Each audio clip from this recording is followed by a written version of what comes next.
Hi, today what we're going to be doing is we're going to be continuing on with our perspective discussion.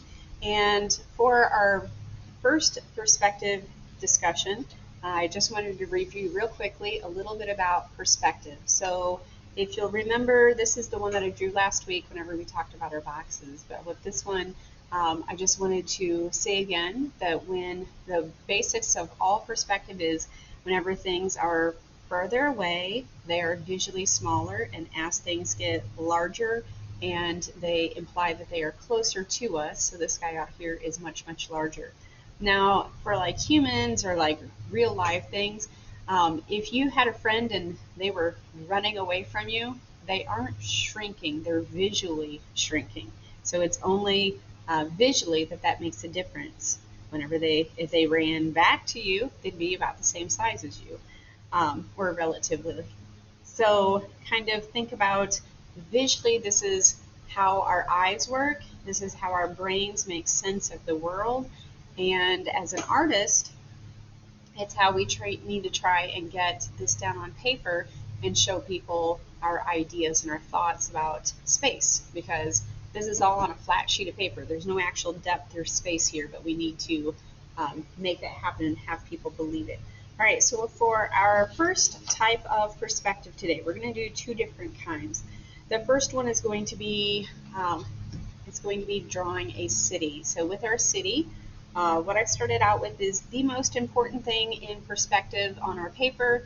Well, I guess it's the second most important. First of all, it is when things are closer to you, they are larger, and as things get further away, they are smaller and smaller. So I have the beginning of my city set up, and the next thing that you need to do after you know the large and small is going to be, this is the vanishing point. The vanishing point is the dot at which things get so small they can't even be seen anymore. So with this one, it is also described a different way as this is in control of everything on your paper.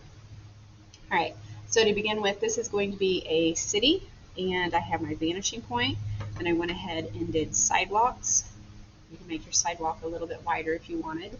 Next, what I did is, I always like the small details, such as I did like a little curve on the side. That little curve makes a big difference as to whether or not people believe in your dimension.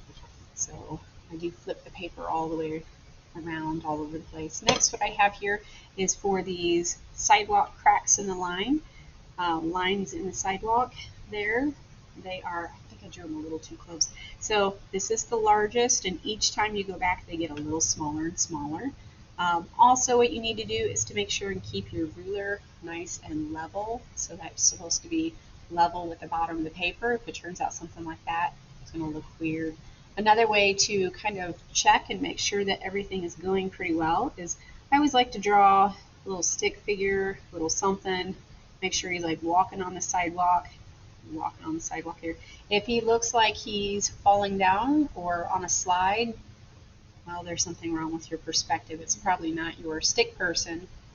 So those are pretty easy to draw, but the perspective, you might have that a little bit off. So let's see here, if you start to tilt this, you have it like weird like this, and we put a little stick person on here.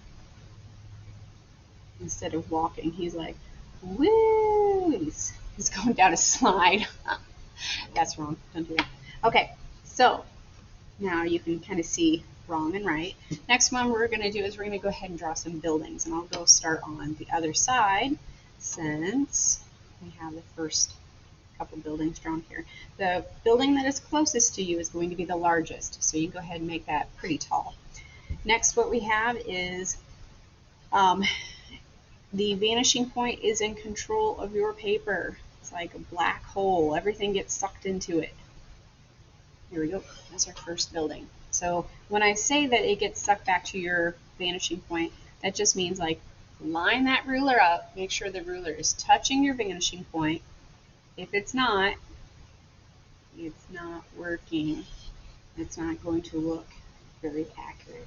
All right, so I have another building here. You know what I didn't do is those buildings look like they are stuck on each other. So I'm going to separate that out just a little bit.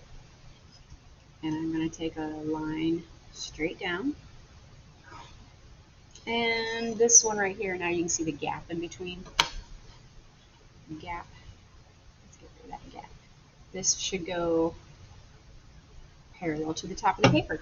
All right, so here's a few things. Things either need to be towards the vanishing point or completely vertical or completely horizontal. So there's only 3 real directions you can take this. If you start drawing things at like weird angles, it's going to look weird. So don't do that. All right, so you're going to continue to draw things in here. If you're wondering, this is usually a 7th grade project. Some of you in 8th grade might say, hey, I already tried that. I'm going to challenge you to try something different that you haven't done before in perspective. All right, so this is your version 1 for a city.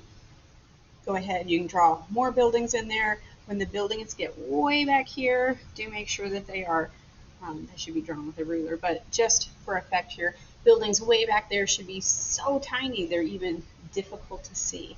All right, enjoy, and I'm going to have a second video that's going to be about bird's eye view so that you can see something different.